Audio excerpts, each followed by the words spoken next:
seneweb.com ñu ngi leen di nuyu di leen di ziar bu baax a baax jamono ji ni tembe nag ñu ngi fii ci makkaanu leeral groupe leeral alors tey nag ñu ñëw fii ngir saafonto ak ñi nga xam te nii liggéeykat yi lañ ginnaaw bi nga xam te nii musiba mbaaba kumba bi dal na ci seen kaw lu toll si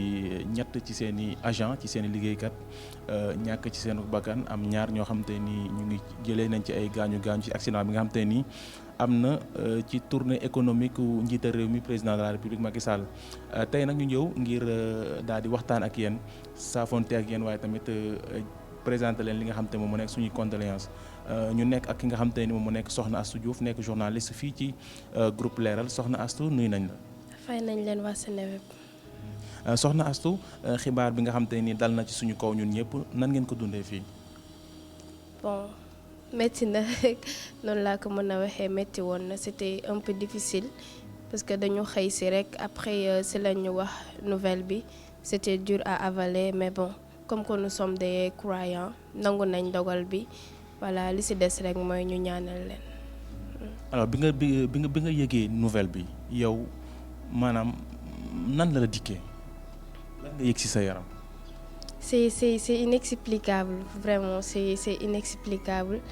parce que man bañ ma ko waxee dañ na ma accident moom moo am rek ma ne leen mais j'espère que c'est pas grave après ñu ne ma il y a eu 3 morts là j'étais sous le choc voilà j'étais sous le choc parce que ay nit àndoon dem liggéeyi uti ay information ngir xibaaral askan wi ñu mën a xam lan mooy xew ci dëkk bi ñu ñàkk fa seen bakkan dafay metti non seulement si ñi nga xamante ne bi xamuñu leen mais aussi si ñi nga xamante ne bi xam nañ leen ñoo doon xëyandoo di liggéeyandoo di defandoo lépp voilà c'est vraiment dur. alors yenn relation particulière yoo xam te ni yéen a ngi doon partager ak ñi nga xam te ni jot nañ si ñàkk seen bakkan. voilà bon damay commencer ci chauffeur bi avec Ousmane moom dama ko sonaloon dama ko doon tooñ sa naan ko en tant que yow chauffeur bu toll ne yow xamoo Dakar et tout ça tout le temps loolu laa ko doon tooñee mais musul mer. bëggoon biñ ma ko waxee xëy naa di sangu pour ñëw ñu woo ma ne ma yaa ngi bureau ma ne leen non nekkaguma bureau ñu ne ma il paraît que booy dañu def choc mu ne choc ñu ne ma waaw. J'ai appelé Thierno muy sonné dans le vide c'est par la suite là am ku ma jot sur place mu expliqué ma ne ma seen oto bi moom moo def choc il n'y a qu'un seul survivant li nekkoon ci man boobu instant boobu yëngatu lool mënuma comprendre mënuma ko gëm pour man beneen oto la ñuy wax wala ñu jaawale suñuy oto donc mu doon lu metti lorsque je suis venu ma gis avant maa ñëw j'ai eu la confirmation mu nekk loo xamante ni ci instant boobu mënuma la expliquer sentiment bi nga xamante ni moom moo animé c'était inexplicable parce que Abou à 9h bi muy dugal chapeau ci suba si laa koy tooñ naan ko booy jàmbaar nga quoi guerrier nga gaynde nga mu ne ma tu seras fier de moi ma ne ko non je suis fier de toi déjà yow moom instant bi lépp jaam quoi loolu la ñu mujjee wax man ak moom donc à 9h à 10h30 xaw ma 11h ñu woo ma ne ma il a rendu l'âme donc c'est inexplicable. Abou Sy bokk ci victime yi nga xam ne ñoom ñoo décédé ci convoi bi c'est comme si on avait fait plus d'1 an ensemble parce que bon dès l'instant que nga ñëw ci rédaction bu bees doo jëlagum les marques yu mel noonu il faut que souvent mu am kenn koo xam ne mooy ki lay yaatal et ça s'est trouvé que ne c'était Abou Sy voilà à chaque fois préparation sama édition de 19h Abou moo doon coordonné pratiquement la réunion de 15h30 chapeau yi Abou moo ma koy indil ba ci kaw su ma soxlaa régie comme la distance ak yooyu je bouge pas c'est lui qui se charge de pratiquement tout doon nit koo xam ne lenn moo ko doon tàggale ak liggéey bi mooy mu dem julli ji wala añ bi ñëw ñu war a réunion daf ko fay bàyyi ne non dañuy dem añ ba pare à part loolu julli la Abou di def loolu ko ñëpp mun a seddal fii man je me rappelle la veille du décès on a parlé jusqu'à pratiquement dernier message am minuit 1 minute la ma ko envoyé bi ma xëyee laa ko doog a lire mu tombé juste ñu ñuy doog a annoncé le décès de même que caméraman bi chauffeur bi ñu ci nekk voilà y avait l'environnement convivial entre jeunes on discutait tooñante je me rappelle rek le caméraman son premier journal dafa ñëw ne ma voilà sa waay dégguma nga tudduma ci journal bi ma ne ko non t'inquiète pas loolu jeex na tey bu subaa dinaa la tudd waaw malheureusement du ma ko tudd à jamais mais c'est sûr qu'il restera à jamais dans nos mémoires.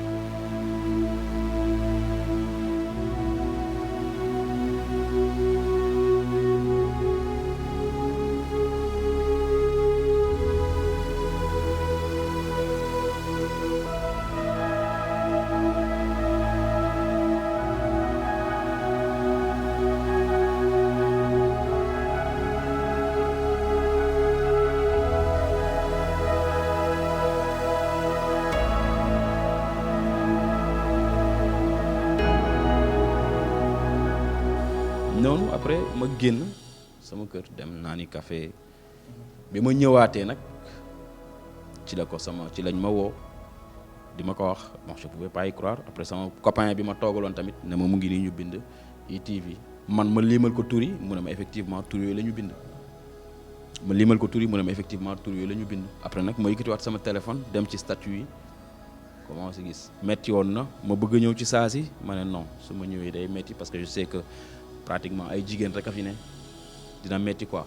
noonu bon naqarlu naa ko toog ba ci kanam rek ma ñëw. mu nekk ñett ñoo xamante ni ce ne sont pas n'importe qui ci kër gi man damay wax ne ñoom ñoo gën a nekk les génies wala boog bokk nañ ci ñi gën a xarañ ci kër gi ci ñi ma gën a wóolu aussi ñoom ñett ñëpp donc mu nekk lu metti loo xamante ne dal na suñu kaw mais dañ koy sant yàlla te xam ne yàlla moom lu mu soxla rek jàmm bi bu soxlaa moom soxla yàlla moom mooy teew. déjà ku xool sa kanam xam ne affaire yi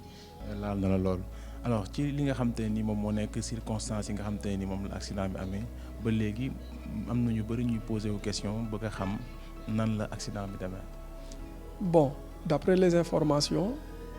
xam nga comme ils étaient à Tamba ci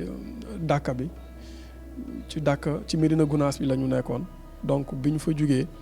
le président était à Tamba donc dafa waroon a dem Kédougou ñoom bi ñu defaree seen éléments yi ba pare ñu ne xaaral ñu jiitu convoi bi donc bi ñuy jiitu convoi bi ci yoon bi nag ci la ñu dajee ak camion donc ci la camion bi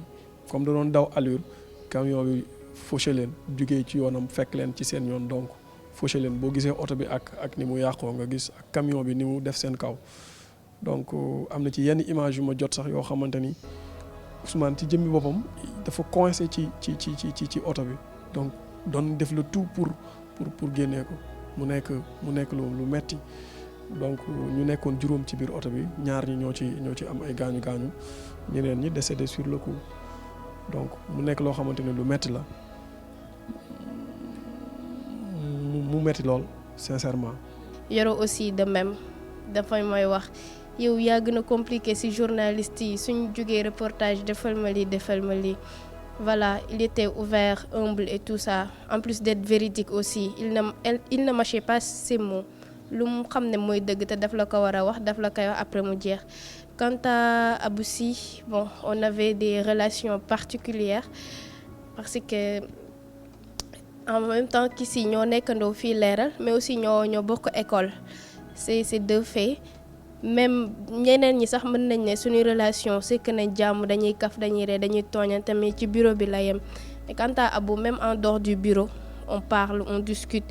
voilà bokk na si ñi may motiver bokk na si ñi may former samay chapeau moo ko doon corriger.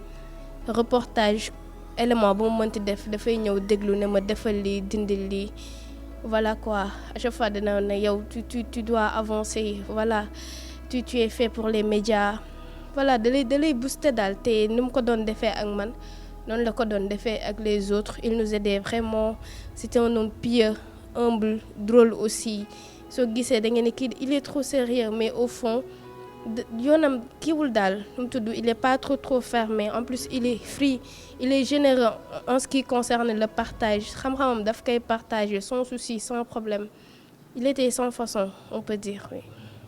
Man personnellement li ngay wax ni xam naa ko ci Abou Sy parce que ku ma partagé la ISEC donc yàggul dara ñëw naa fi Leral ñu waxtaan et tout moo nag ak Mohamed donc xam naa bu baax a baax li nga wax nii donc wéet nga. Abou Sy dina la wéetal dinañu wéetal ñun ñëpp sax alors bu ñu doon wax ci par exemple seeni conversation yu mujj seen déggante gu mujj kañ la. bon Yoro ba muy gëj bureau la ñuy gëj a déggante Ousmane aussi je pense c'était le vendredi mu ngi taxaw ci suuf maa ngi ci balcon bi Thier mu ngi koy jox 1000 francs non je sais pas Thier moo ko jox 1000 francs xaw ma moom moo jox Thier 1000 francs ma naan ko takk ko téere parce que lii lu raar la mu naan ma bu doon yow la laa koy takk téere parce que danga nay jour boobu lañ ko jëkki. Quant à Abou je pense que 3 jours avant l'accident parce que démb dama xëy ma ne dama koy oo ba ma yegsee bureau dama ne su ma yegsee bureau dama koy oo ba ma yegsee la ñu wax nouvelle bi suñ dernière discussion dafa dama ko waroon coordonner benn plateau spécial mu envoyé mon contact yi j'ai appelé les gars après ñu def émission bi avant émission bi di commencer sax ma gisaat fi Abou ma ne ko yow qu'est-ce que tu fais ici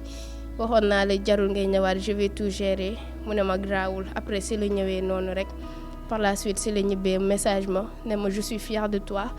mooy avant dernier message bu ma envoyé loolu la ma wax je suis fière de toi maman parce que moom doonul bëgg ma koy Abou parfois dama koy ne mon grand mu ne ma non je suis pas ton grand je suis ton fils su ma ko nee Abou mu ne ma je suis ton fils moo tax maman la ma doon wax mais naan ko mon fils à chaque fois noonu la doon demee entre ñun. alors boo amoon benn message wala benn par exemple nga leen doon yóbbante dara ñoom fa ñu tëdd tey ji lan nga leen doon. Qu'ils n'ont pas à s'inquiéter, que nous qui sommes ici, nous sommes fiers d'eux, nous sommes fiers du travail qu'ils ont eu à accomplir. Parce que quoi que l'on puisse dire, ils étaient jeunes, mais des jeunes ambitieux, des jeunes qui avaient l'avenir devant eux, des jeunes yoo xamante ne bi xamoon nañ li ñu bëgg tamit di si nekk ku ci mel ne Abou Sy ak Yoro ñoom ñëpp ba si Ousmane seen famille ñoo leen gënaloon lu ñu am. léegi nag am na ko ci waroon takk jabar. exactement loolu lañ wax Yoro la si je me trompe pas di leen ñaanal rek di leen wax ne bon na seen xel dal parce que seen way fii rafet na te yaakaar nañ ne aussi way bi ñu am foofu dina rafet parce que ni ñu ko yonent bi alayhi salaatu wasalaam jàngale képp ku ñàkk sa bakkan si li nga xamante ne bii da nga doon daw pour utiloo andil sa njaboot mën nañ ne jihaad la donc ñun suñu xel dal na mais n'empêche on va continuer à prier pour eux pour le repos éternel de leurs âmes mais aussi pour que leur famille puisse avoir le cœur de supporter ce fardeau voilà. Levée du corps bi suba la inchallah à 10h. bon oui hôpital principal mooy nekk levée du corps bi mais après ku si nekk sa corps dina dem fu mu war a dem inchallah. jërëjëf ñu lay masaw. jërëjëf. sois forte àdduna noonu la donc dund ak dee moo ànd ñu leen di masaw bu baax a baax waa groupe Leral donc ñu daal di dalal keneen rek waxtaan ak moom aussi merci beaucoup quand même et sois forte.